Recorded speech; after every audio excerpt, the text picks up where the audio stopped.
अयोध्यापति महाराज दशरथ के दरबार में यथोचित आसन पर गुरु वशिष्ठ, मंत्रीगण और दरबारीगण बैठे थे।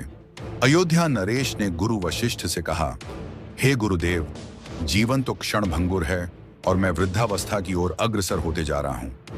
राम, भरत, लक्ष्मण और शत्रुघ्न चारों ही राजकुमार अब वयस्क भी हो चुके हैं। मेरी इच्छा है कि इस शरीर को त्यागने के पहले राजकुमारों का विवाह देख लूं। अतः आपसे निवेदन है कि इन राजकुमारों के लिए योग्य कन्याओं की खोज करवाएं। महाराज दशरथ की बात पूरी होते ही द्वारपाल ने आर्षि विश्वामित्र के आगमन की सूचना दी। स्वयं राजा दशरथ ने द्वार तक जाकर विश्वामित्र की अभ्यर्थना की और आदर पूर्वक उन्हें दरबार के अंदर ले आए तथा गुरु वशिष्ठ के पास ही आसन देकर उनका यथोचित सत्कार किया।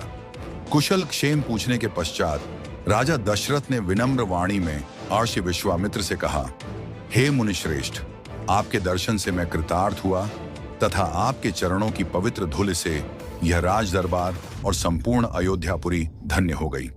अब कृपा करके आप अपने आने का प्रयोजन बताइए। किसी भी प्रकार की आपकी सेवा करके मैं स्वयं को अत्यंत भाग्यशाली समझूंगा। राजा के विनयपूर्ण वचनों को सुनकर मुनि विश्वामित्र बोले, हे राजन, आपने अपने कुल की मर्यादा के अनुरूप ही वचन कहे हैं। इक्ष्वाकु वंश के राजाओं की श्रद्धा भक्ति गौ, ब्राह्मण और आर्षि मुनियों के प्रति सदैव ही रही है। मैं आपके पास एक विशेष प्रयोजन से आया हूं। समझिए कि कुछ मांगने के लिए आया हूं। यदि आप मुझे वांछित वस्तु देने का वचन दें तो मैं अपनी मांग आपके सामने प्रस्तुत करूं। आपके वचन न देने की दशा में मैं बिना कुछ मांगे ही वापस लौट जाऊंगा। महाराज दशरथ ने कहा, हे ब्रह्मर्षि, आप निसंकोच अपनी मांग रखें। संपूर्ण विश्व जानता है कि रघुकुल के राजाओं का वचन ही उनकी प्रतिज्ञा होती है। आप मांग तो मैं अपना शीश काटकर भी आपके चरणों में रख सकता हूं। उनके इन वचनों से आश्वस्त आर्षि विश्वामित्र बोले, राजन, मैं अपने आश्रम में एक यज्ञ कर रहा हूं। इस यज्ञ के पूर्णाहुति के समय मारीच और सुबाहु नाम के दो राक्षस आकर रक्त, मांस आदि अपवित्र वस्तुएं यज्ञ वेदी में फेंक देते हैं। इस प्रकार यज्ञ पूर्ण नहीं हो पाता। ऐसा वे अनेक बार कर चुके हैं। मैं उन्हें अपने तेज से श्राप देकर नष्ट भी नहीं कर सकता, क्योंकि यज्ञ करते समय क्रोध करना वर्जित है। मैं जानता हूं कि आप मर्यादा का पालन करने वाले आर्षि मुनियों के हितैषी एवं प्रजावत्सल राजा हैं।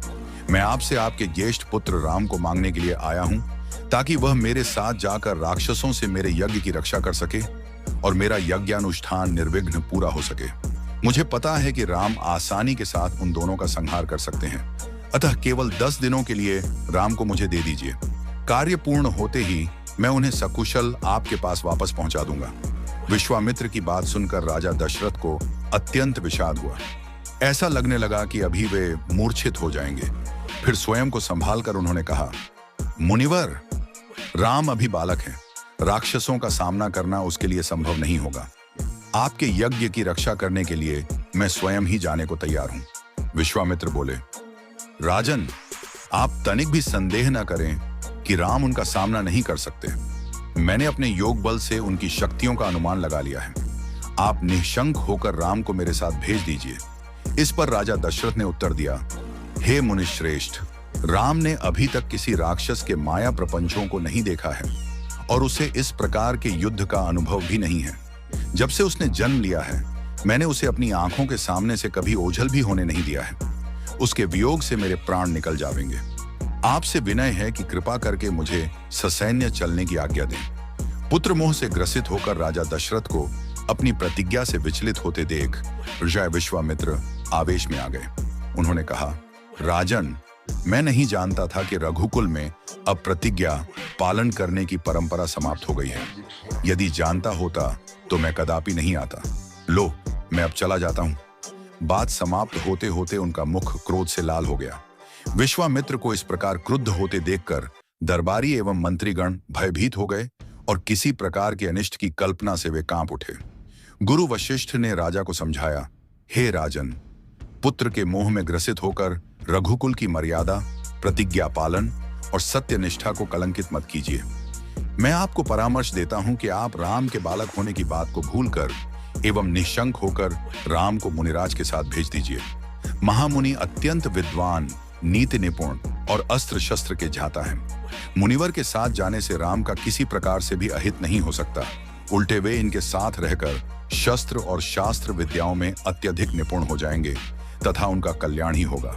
गुरु वशिष्ठ के वचनों से आश्वस्त होकर राजा दशरथ ने राम को बुला भेजा। राम के साथ साथ लक्ष्मण भी वहां चले आए। राजा दशरथ ने राम को अर्षि विश्वामित्र के साथ जाने की आज्ञा दी। पिता की आज्ञा शिरोधार्य करके राम के मुनिवर के साथ जाने के लिए तैयार हो जाने पर लक्ष्मण ने भी अर्षि विश्वामित्र से साथ चलने के लिए प्रार्थना की और अपने पिता से भी राम के साथ जाने के लिए अनुमति मांगी। अनुमति मिल जाने पर राम और लक्ष्मण सभी गुरुजनों से आशीर्वाद लेकर अर्षि विश्वामित्र के साथ चल पड़े। समस्त अयोध्या वासियों ने देख कि मंद धीर गति से जाते हुए मुनिश्रेष्ठ विश्वामित्र के पीछे पीछे कंधों पर धनुष और तरकस में बाण रखे दोनों भाई राम और लक्ष्मण ऐसे लग रहे थे मानो ब्रह्मा जी के पीछे दोनों अश्विनी कुमार चले जा रहे हों। अद्भुत कांति से युक्त दोनों भाई बने दस्ताने पहने हुए थे।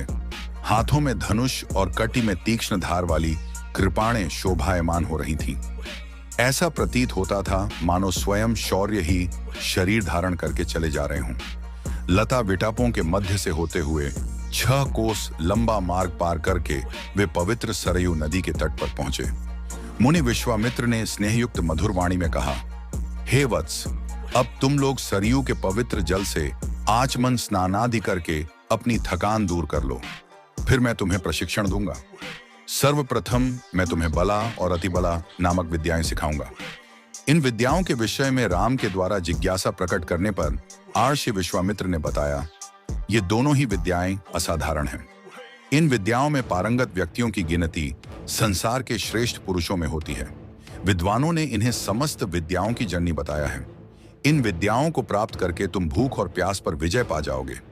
इन तेजोमय विद्याओं की सृष्टि स्वयं ब्रह्मा जी ने की है। इन विद्याओं को पाने का अधिकारी समझकर मैं तुम्हें इन्हें प्रदान कर रहा हूं। राम और लक्ष्मण के स्नानादि से निवृत्त होने के पश्चात विश्वामित्र जी ने उन्हें इन विद्याओं की दीक्षा दी। इन विद्याओं के प्राप्त हो जाने पर उनके मुखमंडल पर अद्भुत कांति आ गई। तीनों ने सरयू तट पर ही विश्राम किया। गुरु की सेवा करने के पश्चात दोनों भाई तृण शैयाओं पर सो गए।